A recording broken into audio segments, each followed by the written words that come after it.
नमस्ते। आज हम भारत की व्यापार, वित्त और भू राजनीति से जुड़ी 5 सबसे महत्वपूर्ण खबरों पर चर्चा करेंगे। भारतीय शेयर बाजार ने रिकॉर्ड ऊंचाई हासिल की है।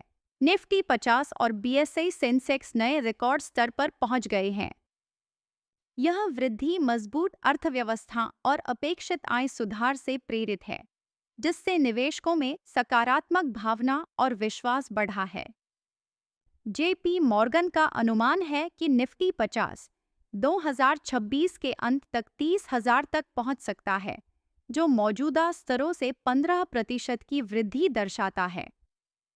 जीएसटी दर युक्तिकरण ने खपत को बढ़ावा दिया है, जिससे घरेलू आय में वृद्धि हुई है और शहरी व ग्रामीण दोनों क्षेत्रों में मांग मजबूत हुई है।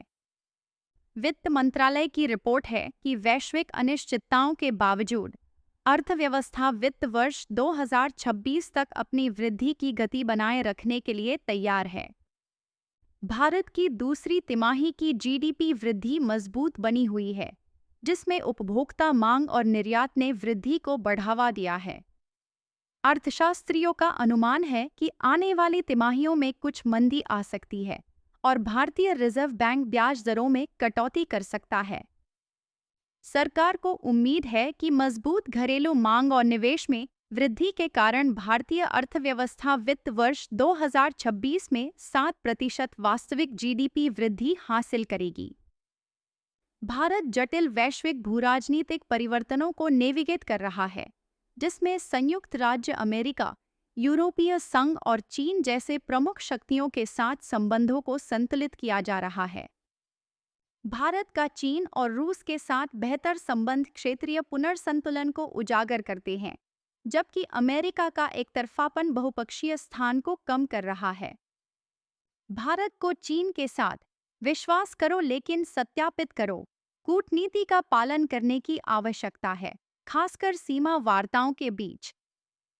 सरकार ने sintered rare earth permanent magnet के निर्माण को बढ़ावा देने के लिए 815 मिलियन अमेरिकी डॉलर की योजना को मंजूरी दी है।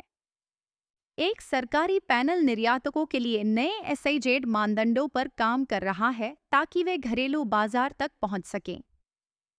वित्त मंत्रालय और आरबीआई नागरिकों को लावारिस संपत्ति का दावा करने में मदद करने के लिए एक पोर्टल पर काम कर रही हैं।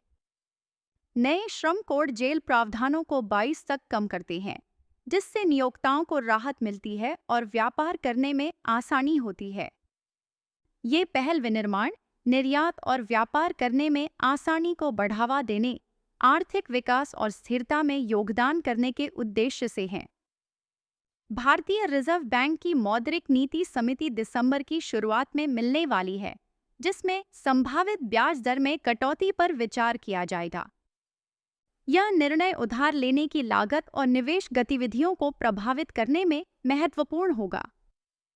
इन सभी घटनाक्रमों से भारत की आर्थिक प्रगति और वैश्विक स्थिति मजबूत होने की उम्मीद है।